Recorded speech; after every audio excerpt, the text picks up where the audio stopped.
Continuing on in our kind of foundational definitions, terms, stuff like that. Pretty mild introductory stuff just to kind of ease into the semester, get the ball rolling, and so on. If you recall our last class session on Tuesday, we had a brief class activity or exercise of what did you do on Labor Day weekend, this past weekend, versus if you had $1 million, what would you do on that sort of imaginary or hypothetical, for most of us who don't have $1 million yet, Labor Day weekend? How would those two trips be the same, if it's a trip at all? How would they be really pretty different, with the addition of total discretion, the ability to fly anywhere for 72 hours, something like that, and not really have to worry about a price tag? So the answers we got from that were pretty much all over the map. Some folks had kind of a pretty busy working weekend, right? Some of us had pretty chill weekends. Some of us had, and this is interesting, a weekend that was filled with recreational stuff like marching in a parade, for example, but that can be kind of work-like.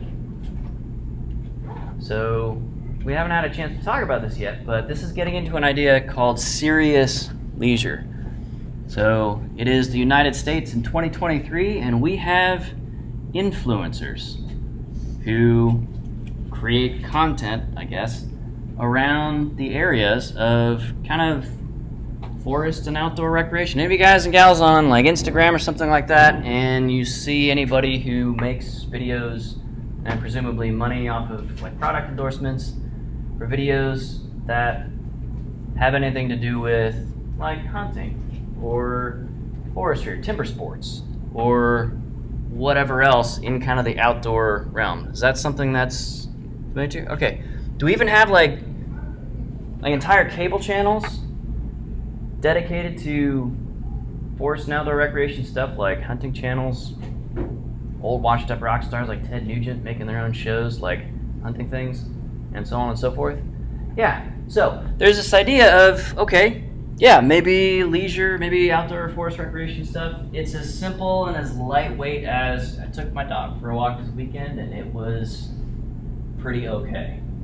All the way up to somebody like Duck Dynasty family or whatever, really monetizing it, really tapping into something that must be out there, some kind of a, well, not a culture.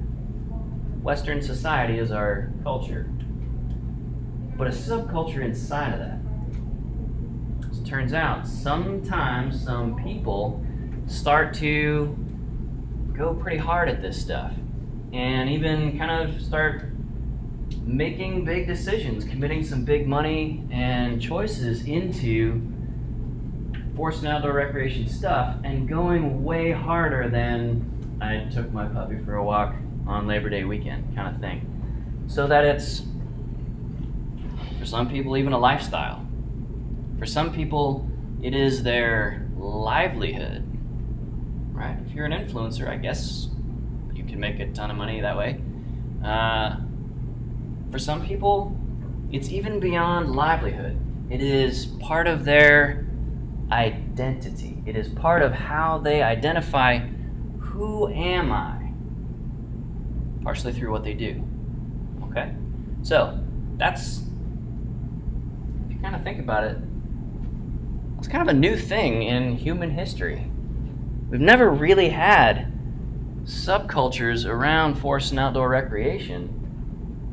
Really, at any time that we can find, people like social historians who go through not really how kings and queens and royalty and knights and landed gentry and stuff like that, how they used to live, but kind of how the rest of us live, right? So if we lived in medieval times, everybody in this room, statistically speaking, including me, we'd be a bunch of serfs, a bunch of literal peasants working the land that we don't even own. We just produce primary crops and livestock off of it, and other people sort of live kind of fat off of that.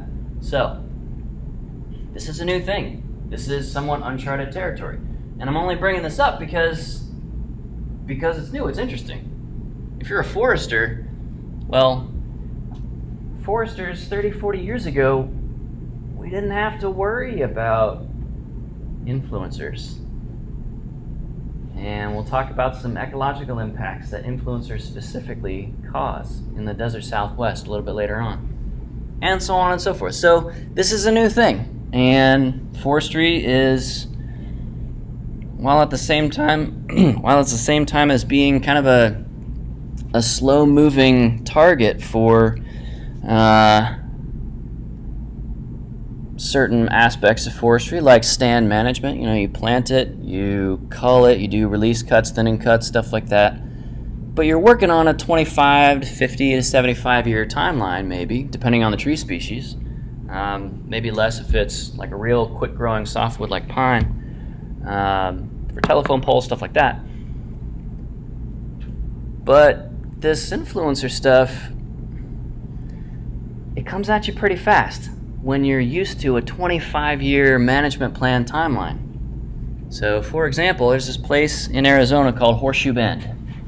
We'll talk more about Horseshoe Bend in more detail later on, but the postage stamp version is 10 years ago, Horseshoe Bend is a spot on the upper Grand Canyon, if you want to think of it that way, the Vermilion Cliffs area right outside of Page, Arizona, right downstream Glen Canyon Dam. It's a very specific spot. It's one of the bendiest river sections in the world. That is, for every meter forward that you travel down the river, you are turning some number of degrees. It's a more than 180 degree turn in like several hundred yards of river. Most rivers can't turn that fast. We do have a even tighter horseshoe bend on the Mississippi. Ask Dr. Schoonover about that if you're curious about a local version of that. But it's a beautiful spot. And that little sort of spit of land on the inside of the curve there is kind of perfectly aligned with slightly south of due west. So the sun sets right there. And it's all this beautiful, like orangey red sandstone. It's a gorgeous, gorgeous spot. It's also in the middle of nowhere. 10 years ago, there was no sign at Horseshoe Bend. It's right off of the one highway that crosses the Colorado River for 100 miles or more in either direction, up or down river. And it's just a very, very, very cool spot, but you had to know it was there. No parking lot, no signs. It's not a state park or anything. There's nothing to call attention to it. You had to know. You had to pull out a topo map or a satellite image and be like, that looks really cool, and there's also a road going right by it. I bet we could just pull off on the side of the highway and just walk out to it and check it out. So as a result, Horseshoe Bend, as of a decade ago, when you guys were in, elementary school or whatever, Horseshoe Bend got a couple of thousand visitors a year. And then the iPhone was invented, 2007. And things like social networks, amplified by the always-on, always-in-your-hand presence and network connectivity of mobile phones and cellular data, really kind of showing up since about 2010.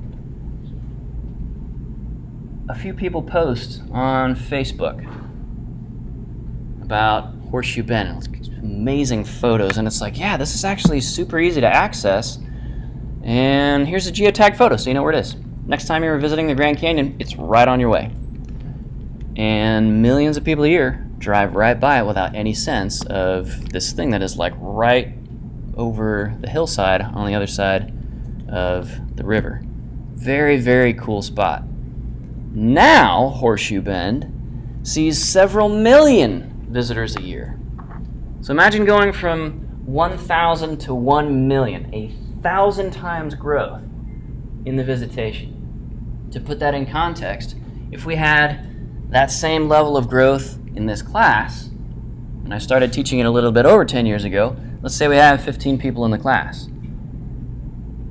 What would that class experience be like? Would it still be a functional class for you if we had 15,000 people taking this class in this room? It doesn't even make physical sense. We can't fit 15,000 bodies in this room. Not even if we chip shredded them and blended them and liquefied everybody and pumped everybody into the room, it's still too much biomass. I'm sure I've done the math at some point. That's not weird at all, right? Anyway, so that's what the park rangers around that area are dealing with. Like, it's a pretty dusty, quiet desert area. It's very pretty. It's very busy, but just on the highway. People are just passing through. They're getting somewhere else. There's nothing special in Page, Arizona. It's just a town that was created so they could build Glen Canyon Dam, and then people still live there now. It's like a 1950s industrial town that time forgot. It's a little weird. But anyway, now they have multiple millions of visitors a year. And so we'd expect what kind of stuff to happen where you have all of a sudden basically 0 to millions of people overnight-ish over the course of 10 years, which is overnight on a forestry time scale. What kind of stuff would we expect to happen in Horseshoe Bend as a result of millions of people just showing up? And there are no parking lots, and there are no fences, and there's no nothing. It's just a dusty spot on the side of the road where you and a whole bunch of other cars are pulling off. What do you think happens, Zane? Probably the ecological impacts went up 1,000 times. Yeah. The increase in visitors. Yeah. So the ecological impacts went from 0 to 100% real fast with the first 10,000. The remaining 990,000 people, there's nothing left for them to impact. It's already at 100% destroyed. Does that make sense? All right, so later on we'll get a graph, kind of a sense of how that impact curve happens, what the rate of impact is, the extent or severity of an impact, how that looks at places like this. So, all this to say, when an Instagram influencer finds a beautiful spot that only a few people know about, and they take a geotagged photo, and they make their peace sign and duck lips, and maybe they spread themselves out on the desert super bloom happening that year for the clout, and then everybody else gets that same good idea because it is a legitimately beautiful place. We got to be ready for that, because it's not just one influencer. The influencer's entire influence, their clout, is based on them becoming sort of a representative of, a communicator for, a scion of, an exemplar of the subculture with which they're identifying. Duck call manufacturers for Duck Dynasty. There's a whole subculture of folks who really, really love hunting waterfowl, and they kind of organize stuff like their work schedule, their family lives, their marriages, all that stuff around duck season. Or snow geese season is super popular here in Southern Illinois. Like, I've had students in the past super proud of the fact that they pay for, storage units, 5 by 5 by 10 storage units. Like, multiples of those filled floor to ceiling with snow geese decoys, as you do when you are doing that. But they got that idea to have a whole bunch of snow geese decoys. They got that idea to store those in a local storage shed. They got that idea to talk about that with each other and connect and tell me, a professor, because there's a whole subculture of people around that, excited about it, like online communities and message boards and group text chats and all this stuff, just for that particular species, just in this particular area, right? And then there are similar sort of cells all around, okay? So, the idea of recreation being more than just walking your dog or going to a national park where the experience is already heavily curated for you, there's some real consequences to this. The fact that stuff can just organically pop up. And maybe it should organically pop up, because if a big chunk of recreation is the freedom to do, well then, if the Park Service is telling you how you can do, then something's wrong. Okay? So, go ahead and pull out a sheet of paper. Let's do a related exercise to Tuesdays. Instead of kind of reporting on an ideal trip for Labor Day weekend versus how your Labor Day actually went, maybe those correspond to each other, maybe they don't. We talked about on Tuesday. We're going to do a similar kind of thing, but this one's going to be just a little bit different. It's going to be the trip of a lifetime, and whatever that means for you. So instead of the sort of artificial constraint of Labor Day weekend, about a 72-hour period, or 96 hours if you're stealing Friday as well, what is your ideal trip? Like if you had unlimited time as well as unlimited prep time to skill up, to save up the cash, to get the gear, to acquire the skills and so forth, where would you go and what would you do? All right, so first line, throw your name on there so I know who it is. Second line, couple of sentences, maybe a paragraph. Tell me what your ideal recreation activity would be, just the activity. So is it snowboarding? Is it skishing, which is open ocean fishing with a rod and reel in a wet or dry suit, depending on the ocean temperature, without a boat? That's a thing. Is it base jumping with a wingsuit off of some high cliff, like at Horseshoe Bend? Super illegal, but you could do it. All right. Is it walking your dog for the weekend? Like, is that your lifetime ideal trip? Maybe that is for some people. That's valid, right? We can handle that one pretty well. Is it like that perfect hunting trip for that record elk in southern Wyoming? What is the activity? We'll get with the how long, the with whom, the using what gear, all that stuff here in a sec. But just what's the activity? Okay? For me, it was hiking the Appalachian Trail from Georgia up to Maine over the course of about 5 months the year I graduated college. So I figured, well, this is my one shot before I get tied down with all sorts of injuries and a mortgage and big car payments and all that stuff before the man owns my soul. I'm going to go walk in the woods for a while. Ended up being about 5 months, 2,200 miles. Pretty good trip. 5 out of 7 would repeat. Okay. But me hiking the Appalachian Trail doesn't have any bearing on you. You don't have to say hiking to impress me or whatever. Would it be a rock climbing trip all throughout an entire continent, like South America, along the Andes?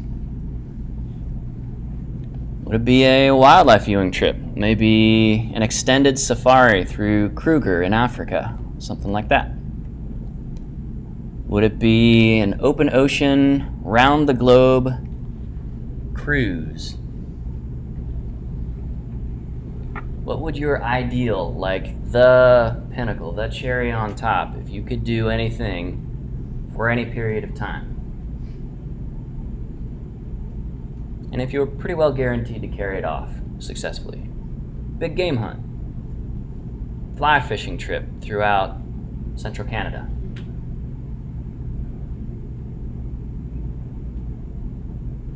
Free solo K2. Not a great idea, but you could try.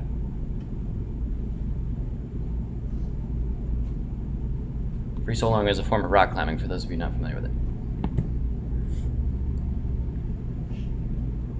K2 is a very tall mountain, for those of you not familiar with it.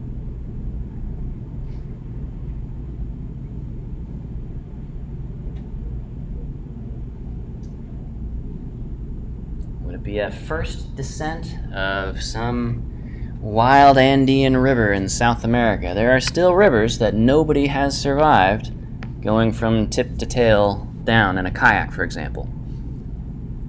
And so there's always this sort of informal competition to see who could do it.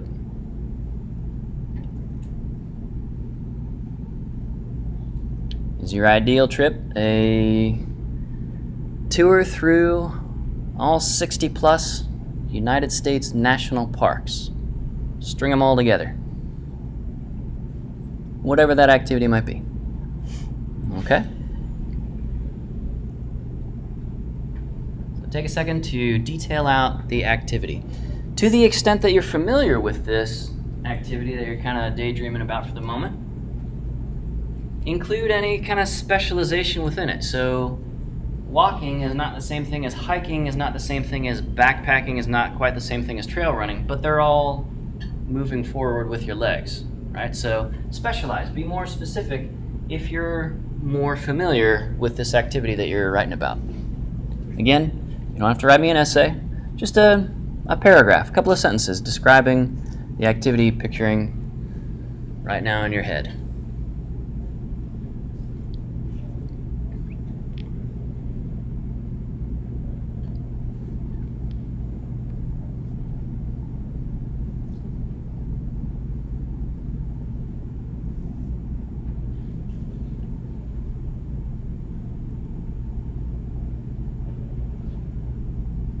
Here's the kicker. For some of you, the activity is less important than who you're doing it with or where this is taking place.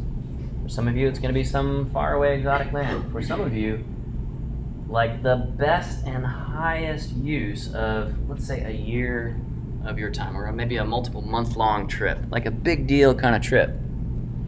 The highest and best use is with your family, to your family's summer cabin, hunting shack, fishing hole.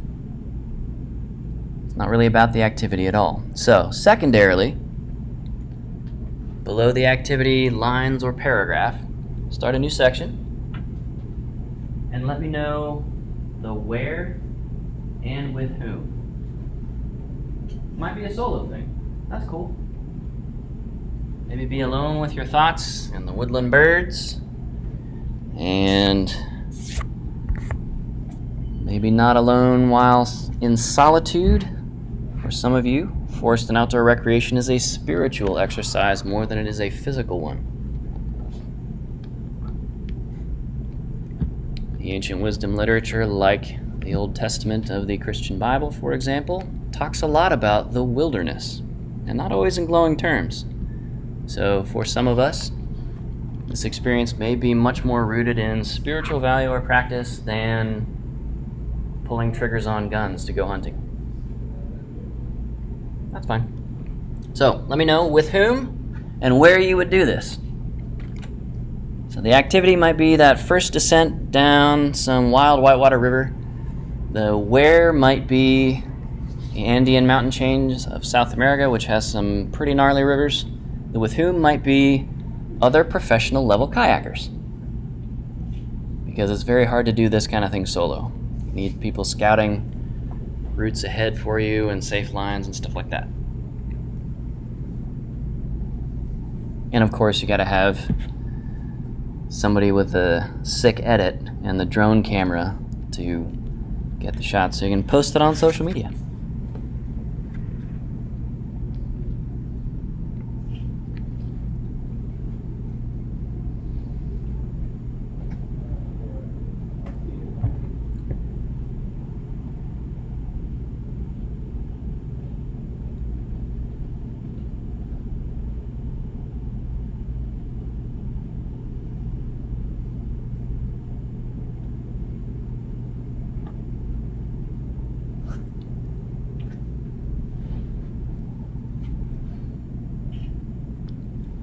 So the where and with whom section, generally pretty short, maybe a sentence for each. More is fine, of course. Less is okay if you're a very efficient writer. Third section. What are the costs? So there's money probably involved with a trip. If for nothing else, then like gas or battery charge to get there. Plane ticket if it's a little bit further away.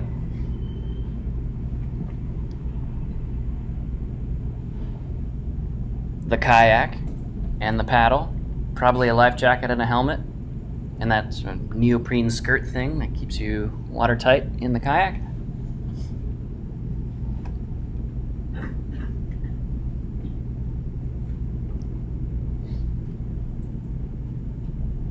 What is the set of stuff that you gotta buy? What are the transportation logistics that you're gonna have to lay in?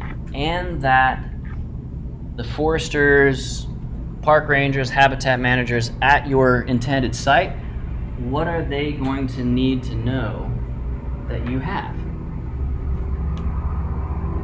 So if I'm a river ranger on a wild and scenic river that people love to go whitewater rafting down, I need to know that they have good kayaks and helmets and life preservers and so on and so forth. But it's not only about the gear. So as you're lining out some just ballpark cost, right? Not down to the penny or whatever, but just ballpark cost, a nice kayak might be $1,000, $1,500 for something a little bit nicer than a one-piece injection molded thing we get at Rural King, which are perfectly functional. I have one of those. But I wouldn't trust it going down a first descent in the Andean mountains. Okay. Next cost in this section is the cost of time, or opportunity cost. So is this a 6-month long thing? Like hiking the Appalachian Trail? On average, completion is about 6 months for through hikers. Is it, my ideal trip really is walking my dog, and that's about 15 minutes. Okay? So, in our estimate of time here, I want you to include the actual on-site time. Like, one of my grad students a couple years ago summited Denali up in Alaska. It's a 20,000 plus foot tall mountain in southern central Alaska. It is the tallest peak in North America, one of the 7 that climbers who want to summit all of the highest mountains around the world, one on each continent, they go to Denali. Part of the time cost of Denali, though, is you either pay for a helicopter to drop you on the approach glacier up to the summit, and you need a special helicopter, a special permit, and more money than God to do that, or you load up a toboggan sled with like a couple of 100 pounds of peanut butter and chocolate bars and a slug gun and whatever else you need to get through from the Wilderness Road at Denali National Park, and walk your ass on up all the way, pulling those supplies with you because you can't carry 200 pounds of peanut butter and that calorie density on your back and still have any gas left in the tank, so to speak, to go climb a 20,000 plus foot mountain. Okay?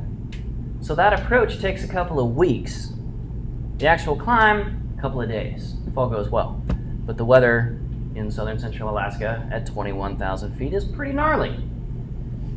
It's also the site of the most expensive rescue that the United States National Park Service has ever had to mount. The air is so thin on top of Denali that helicopters can't pull multiple people off at once. They have to take people one at a time because the added weight on that helicopter is real close to the maximum thrust of those rotary wings. So that's something to keep in mind, but we'll talk about that stuff later. So what's the on-site time cost? What's the approach? What's the wind down time cost? So when you climb Everest, for example, you are at a base camp for typically up to a couple of weeks, and then up to the next base camp for typically up to a couple of days, and then pushing higher and coming back down, pushing higher, coming back down, pushing higher, coming back down to build your hematocrit, your red blood cell count up, so that you can not just be consuming bottled oxygen for the entire period of weeks that you're up there. And then it's days to come back down. Okay, so recreation trip, all told, really isn't just the trip.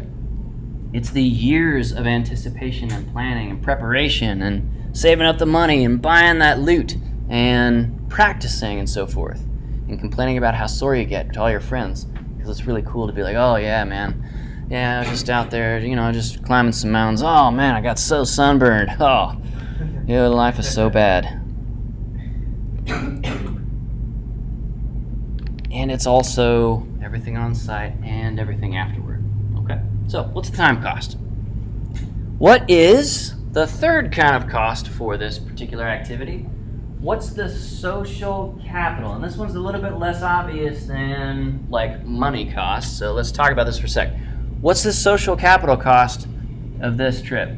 If your ideal, like once in a lifetime trip is with a couple of your fraternity brothers, let's say you're at the farmhouse and you're talking with a couple of guys, and it's like, yeah, man, we really should go to Borneo. I bet the forestry over there is sick. And I heard there are like uncontacted tribes and stuff. Well, we could contact them. No, that's a bad idea. Don't do that. Super illegal and also dangerous for everybody involved. Or whatever else. The social capital for that trip, the social cost, is if you want to go on that trip with a couple of your fraternity buddies, for example, you gotta have some fraternity buddies. You have to have friends. And not like, yeah, this person friended me on Facebook, and I'm not totally sure who they are. I think we met at some party a while back. Like, there's a bar to clear on that, right? You're not just gonna go with anybody on a trip like this. So what's the social capital? What's the information flow that gatekeepers to that experience or that place control, keeping information from you? Oh, this is the best time of year to go because reason XYZ, this particular super rare orchid is in bloom on site. And so people who know go right then, that 2-week period, and only then. And everybody else goes year-round to this place and they miss it. So information is part of the social capital. You can really, really see this among climbers, rock climbers. So there's a strong subculture in climbing in Southern Illinois and kind of everywhere else of it's really cool to develop a route. That is, be the first person to look at a big wall and go, I bet we could go up sort of here. It looks a little bit craggy and juggy there, and we could do a second pitch up this way. And then to be the first person to actually do that, that's like a prestige move in a lot of forest and outdoor rec subcultures. And so once that climb is done the first time by the first person, often by somebody just developing it solo as a very sort of private solo thing, nobody else knows that climb exists until that climber puts it on Mountain Project or puts it in like the Southern Illinois Climbing Guide book in its next edition, and that gets printed and sent out to everybody, and now a lot of people can go enjoy that climb. But until that happens, that information flow is really in the hands of the person who developed that site or figured out that Horseshoe Bend is cool to go to and decided to tell other folks or not to tell other folks. When we get into more elite recreation dynamics and stuff like that, sometimes you don't want to tell people where you get that awesome haul of morel mushrooms on the Shawnee. Because you put in the work, you pick the ticks off afterwards, you found that spot, it's yours, right? Well, it's also on public land, so it's everybody's spot, but if you don't tell anybody else, it's effectively your spot, right? So there's a real value to that. If you tell 1,000 people where this amazing morel site is, there's not going to be a lot of morels left for you when you show up the next year in the right moment of the season. Okay? So, what's the social capital cost? Do you have to have friends who know about this thing? Do you have to have a buddy in the state park agency who can give you the tip-off on the permit lottery, which is super competitive, and only people who have the tip-off get a successful shot at that particular permit? Social capital cost. Maybe your trip doesn't have any of that at all. It's a totally public, totally widely known thing, like hiking the Appalachian Trail. You don't have to know anybody special. You don't have to have any friends to hike the Appalachian Trail. You can just do it on your own. But it's easier if you have somebody at your base camp back home mailing you boxes of food at every town that you cross along the way. It's way easier if you have somebody you can pull out your cell phone to and say, hey, I just rolled my ankle. I'm on top of Roan Mountain. I need help right now. but I'm not getting a signal through to 911, so I'm sending you this text message.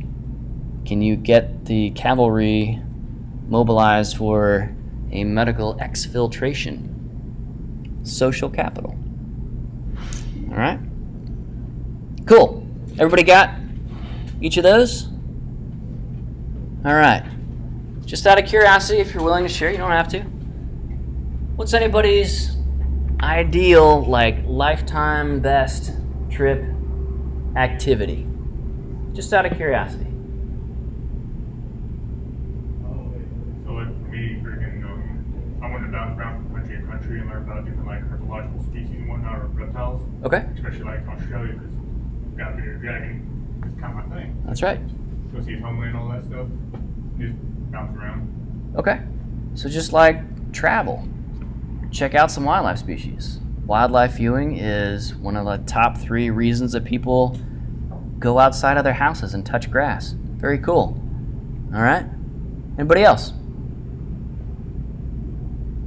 I'd like to hike through Scotland for a couple of weeks. Hike through Scotland for a couple of weeks. All right. Except I don't think I'd run out like backpack, so I'd have to figure that out.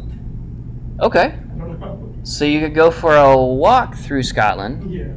because there's a couple of different routes through Scotland where you just basically hike from village to village, and you don't worry about a tent, you don't worry about much of anything, even food, because you woke up at 1,000-year-old bar and inn. 1,000-year-old one. This is a real thing. And they'll pack you a lunch. You bring your rain slicker and maybe a brolly if you're feeling fancy. And then you end the day at the next 800-year-old tavern.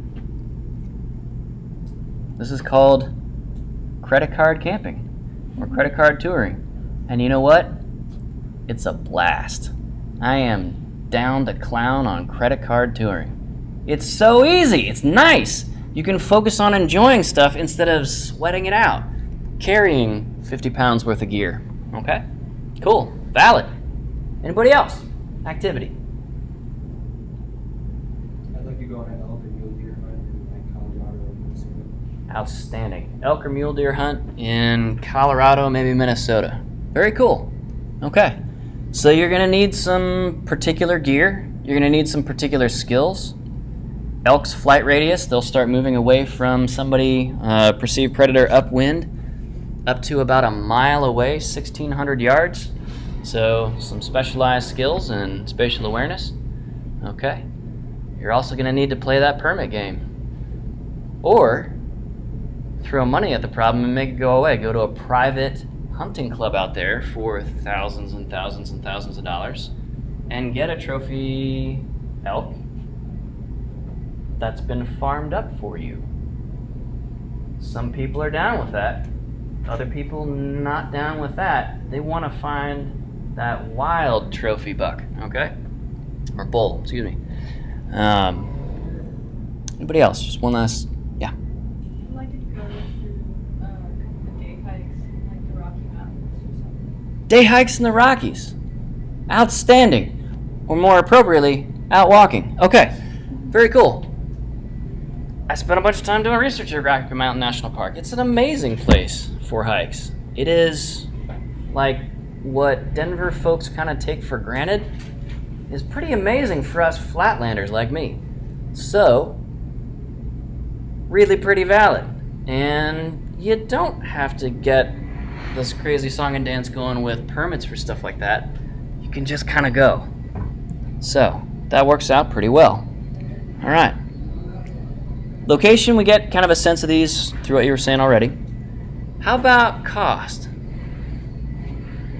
As an example, the permits alone to hike, climb Mount Everest these days, as of about 10 years ago, $75,000 in cash.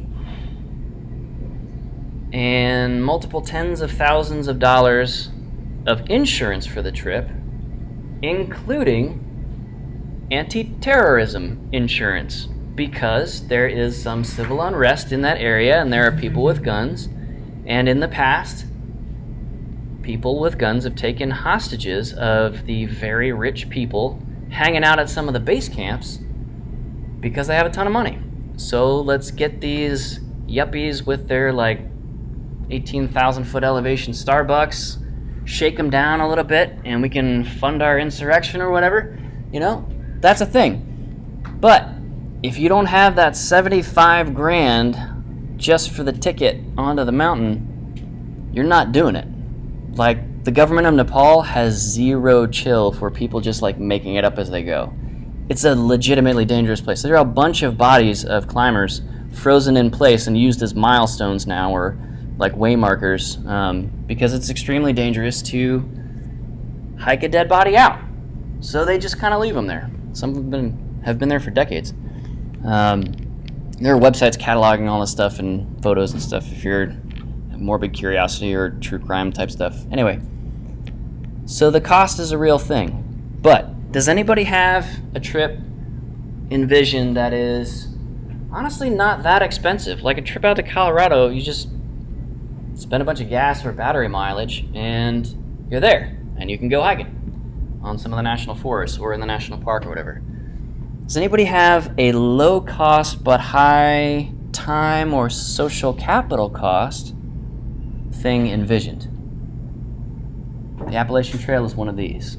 So it's about $1 or $2 per mile, depending on how fancy you want to get with your gear and food and stuff like that, to hike the AT. So for $2,200 to about $5,000, $2,200 to about $5,000, you can entertain yourself for 5-6 months. That's pretty good, right? That's like, what, a month of rent and groceries and car insurance and stuff in town. Not super expensive to go hike the AT, but it does take you 6 months. So you gotta like not have a job for those 6 months and that kind of thing, okay? Is anybody envisioning a trip that's not money expensive, but maybe high cost time-wise or in terms of social capital? Very specific needs in terms of connections. Like what? For the social capital part, I'd like to keep it all. Okay. To keep it mum, to not tell anybody else. All right? Very cool. So, think about your ideal trip. Not from the perspective of you going on this trip, but from the perspective of a park ranger who is managing or running the place where you want to do this thing. If it is the kind of trip that maps onto like a single national park, or all the National Park Service runs the AT, they administrate it through all 14 states and across all 300 mountain peaks and all that stuff. And you know how many park rangers run the whole show? 2. There are 2 patrol rangers, each with over a 1,000-mile duty area section of trail. So when folks get the crazy idea, like I did back in the day, to go hike the Appalachian Trail, those 2 rangers, they got some work to do.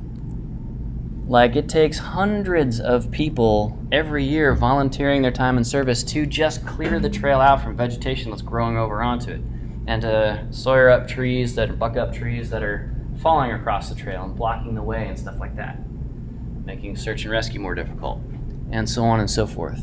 So, think about your trip. You don't have to write anything for this part of it.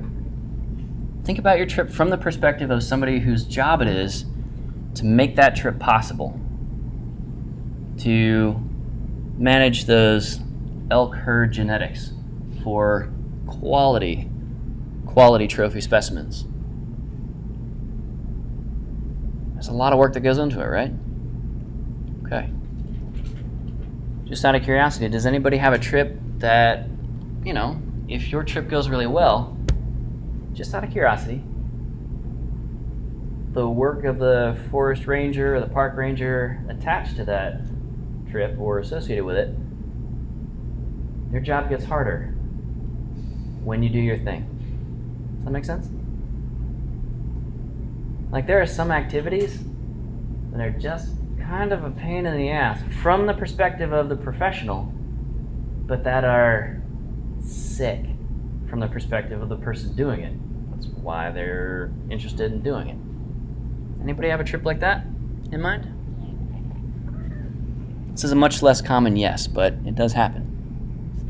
Okay, cool. So, go ahead and pass these in up front. We'll end class a couple minutes early today. No reading assignment. Thank you for your blue sky, your daydreaming. Remember what you wrote today, though, because we're going to come back to this kind of an exercise and look at it from multiple different perspectives. The community nearby that might be affected by your recreation choices. Certainly the park ranger or the habitat manager. Were you the person doing the recreation? Were you the person supporting the recreation? Were you the person somehow otherwise affected by it? And so on and so forth. See you next week.